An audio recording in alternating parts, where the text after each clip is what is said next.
everybody, listen up. Back to the Gaskins and Stephens Show. Broadcasting from the Cobble Chevrolet GMC studios. John Gaskins, Tom Stephens. Hey, everybody, listen up.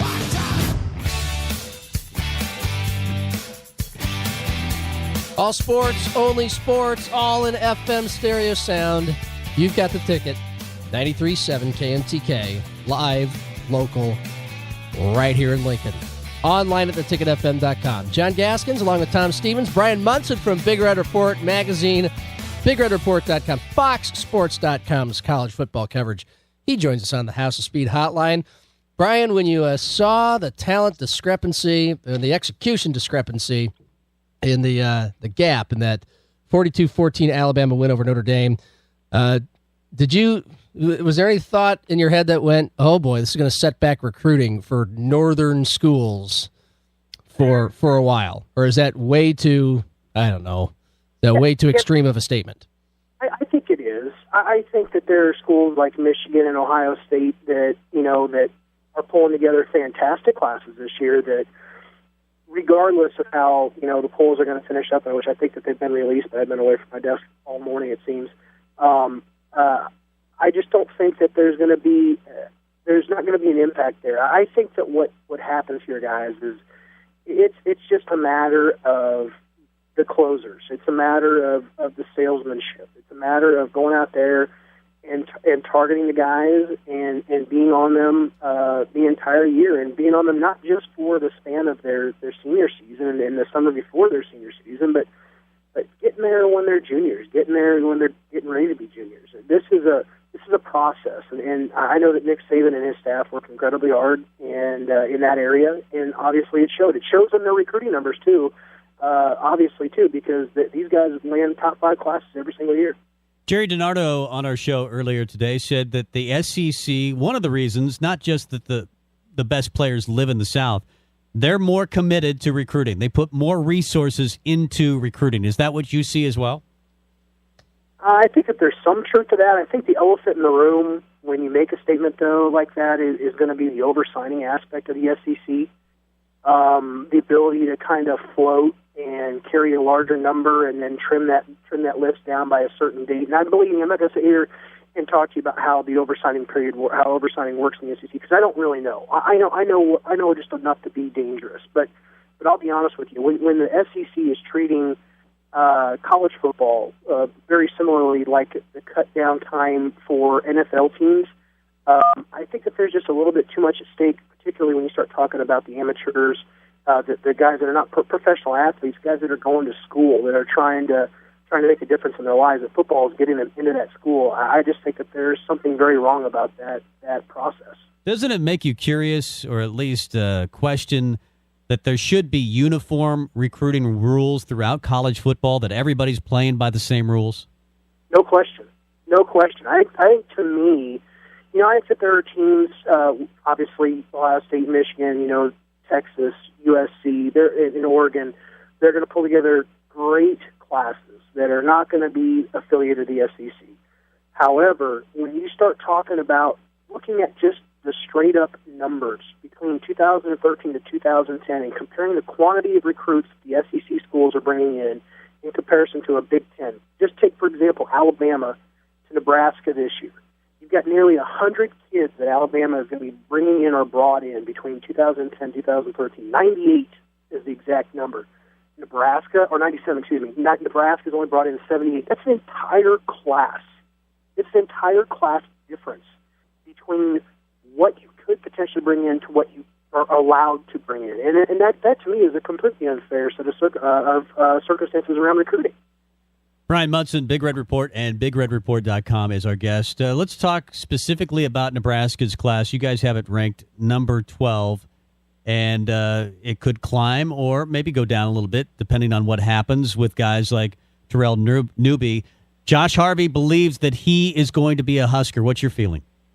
Oh, no question. I have really had a strong feeling about Newby since a little bit before Christmas. Did an interview with him, and he kind of laughed, when he said that Nebraska fans were just way too uncomfortable with the UCLA offer. They said, man, Nebraska fans, he reads all the message boards, and he says, Nebraska fans thought I got a UCLA offer. They just thought I was gone. And the fact of the matter was that Nebraska has a tremendous relationship with Terrell Newby. They have a tremendous relationship with his family. The offensive staff, particularly Ron Brown and Coach Fisher out there, have done a fantastic job. And I think Nebraska, the hard work pays off tomorrow. And it's 3 o'clock tomorrow? That's when we're going to know? 3:30, I thought. I think it's 1:30 Pacific. There's a person to follow on Twitter, one of our colleagues out there in California. Her name is Annabelle Stephens. If you look up on my followers and the person I follow, she'll be at the signing for Fox Sports Next tomorrow. Brian Munson joining us from BigRedReport.com, FoxSports.com, Gaskins and Stephens here on 93.7 The Ticket and TheTicketFM.com. What makes Newby the best running back in California? I think it's just this tremendous combination of speed, elusiveness. I think that he's a guy that the Nebraska number one has had on their board since the beginning of time, it seemed. I mean, we've known about this guy since February last year. He is the complete package, and I think that when he's ideally one of those guys that I would compare to Amir Abdullah. I kind of liken him a little bit more to like Brandon Jackson. I like him like Brandon Jackson. I think he's a little bit more dynamic. I think he's a little bit faster.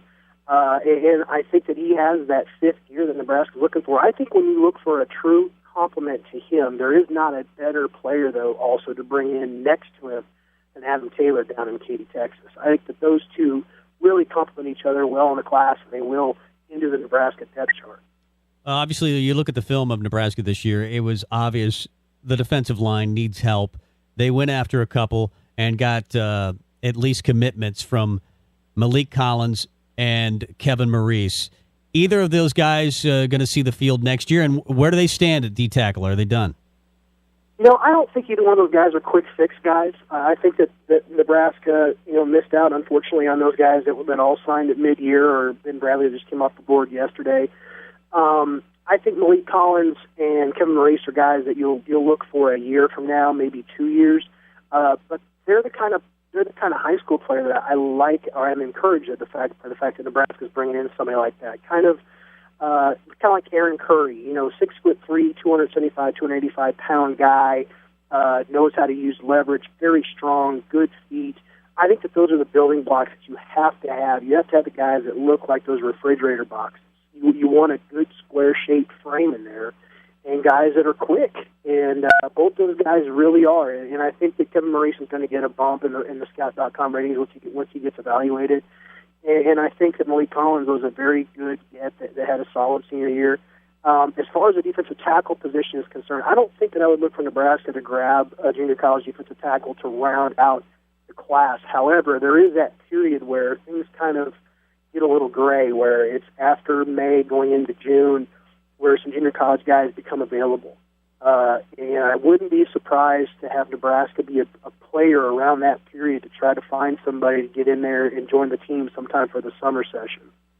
Brian, thank you so much for your time today and your perspective, because it's been the recruiter rankings and the stars, as it will be up until signing day, has been a big part of the discussion, especially after watching what we saw last night.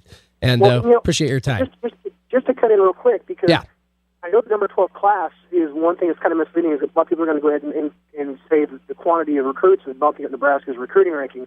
But if you filter that based on the quality of stars and quality commitment, Nebraska is actually 17th in the nation at like 3.3 average stars per commitment. So it's a very good class this year by Nebraska. And again, as always, guys, I always appreciate you having me on. All right, there he goes. You'll hear him probably again on the drive tomorrow or Thursday. He's on with us all the time and will be a lot because he's a great resource. Brian Munson of BigRedReport.com.